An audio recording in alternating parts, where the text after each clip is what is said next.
Assalamu alaikum. Hello everyone. I am Dr. Salima GUETTAFI, and this is a new video completed within the framework of Pedatic training for the newly recruited university professors. This content video is designed to explore in detail the content of the History of Economic Thought course, which is intended for the first year common course students of Economics, Commercial and Management Sciences at the University's Center of Barika in Algeria. As we have already shown in the last video, the course includes 12 key chapters that can be classified into three main learning units. The first one is an introduction to economic thought. The second is about the economic thought in ancient areas. And the third one is about the doctrines and schools of economic thought. Each unit is treated through pedagogical and methodological sequences, allowing the analysis of the most important ideas and theories in the economics. The fact that enables us to track the evolution or the economic thought evolution throughout the history. So let's introduce briefly each unit, starting by the introduction to economic thought. This unit consists on a comprehensive overview about the origin of the economic thought and addresses the concepts related to the economic thought that should not be confounded. Here we will distinguish between the economic history and the history of economic thought. At the same time, we'll seek the origin and causes of the economic thought, which is the economic problem. Since ancient times and in light of the increasing needs and scarcity of economic resources. We'll also try to understand important aspects related to economic thought, like the economic analysis, the economic theory, the economic policy, and the economic doctrine.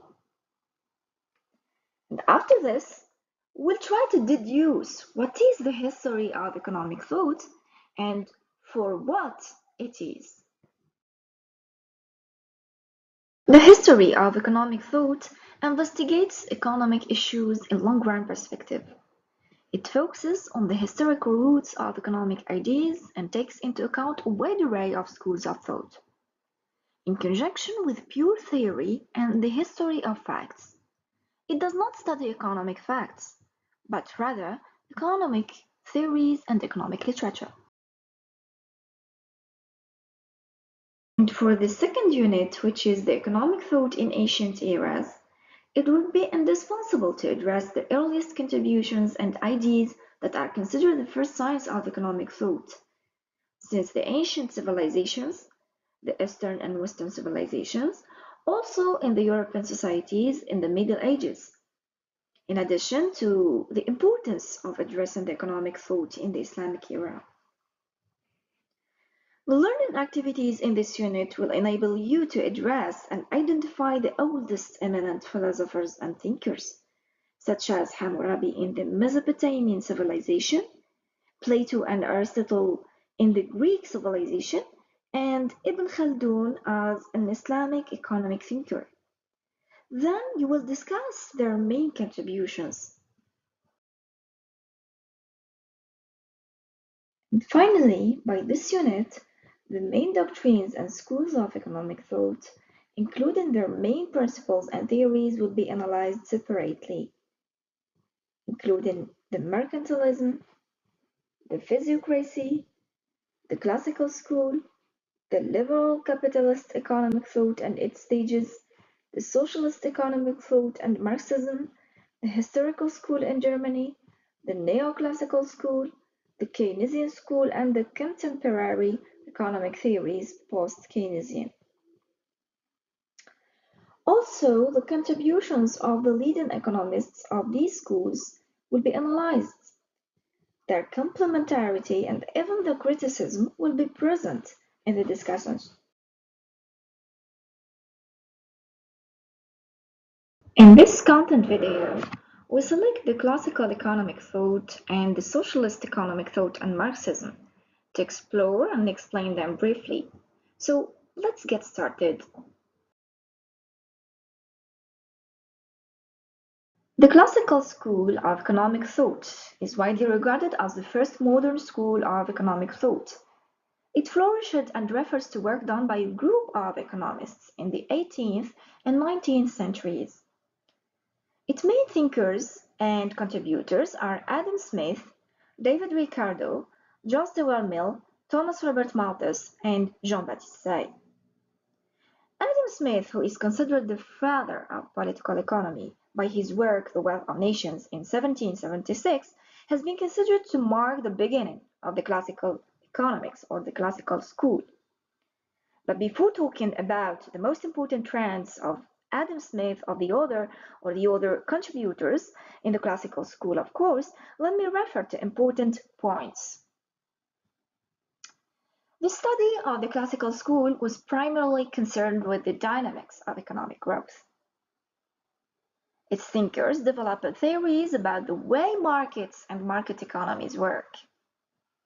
They also stressed economic freedom and promoted ideas such as laissez-faire, laissez-passer, and free competition.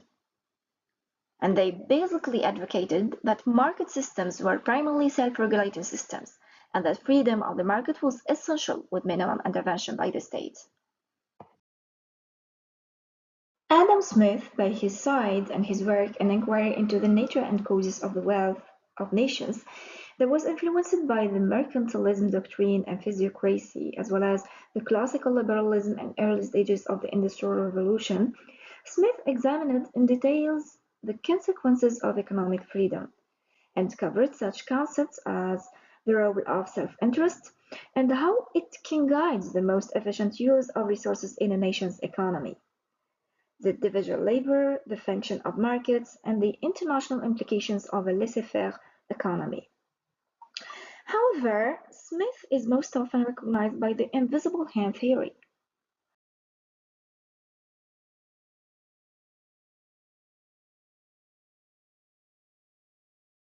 Smith used the invisible hand expression to demonstrate how self-interest guides the most efficient use of resources in a nation's economy.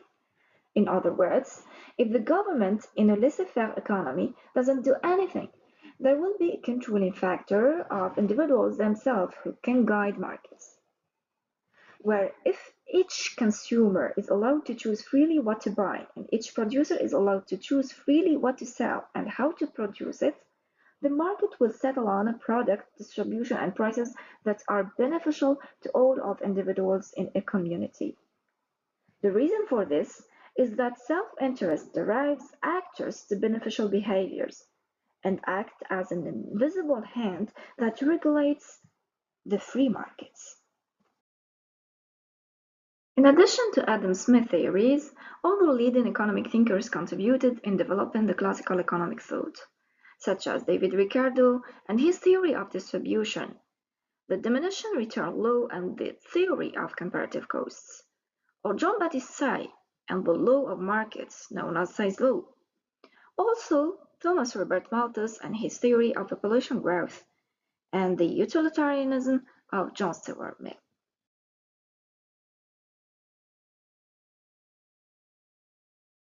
Another chapter, no less important than the previous one, is the socialist economic thought and Marxism.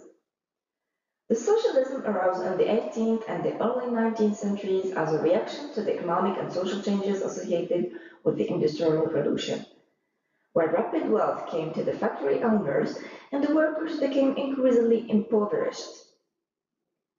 Socialist thought then emerged as reaction to the capitalist industrial system, and it refers to any system in which the production and distribution of goods and services is the common responsibility of a group of people.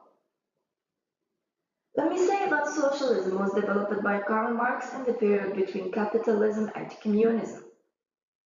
Then the body of doctrine developed by Karl Marx and Friedrich Engels in the middle 19th century is called Marxism.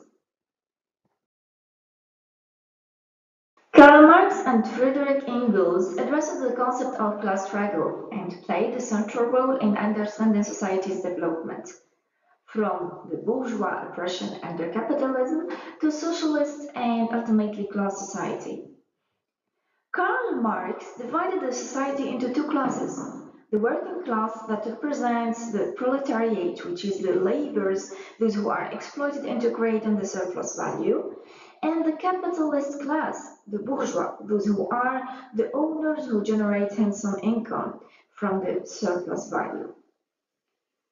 Karl Marx, in his theory of surplus value, considered labor as the only source of value of a commodity, where a laborer or a worker might produce enough value to feed his family in 2 hours of work, but he keeps at a job for a full day in Marx's time.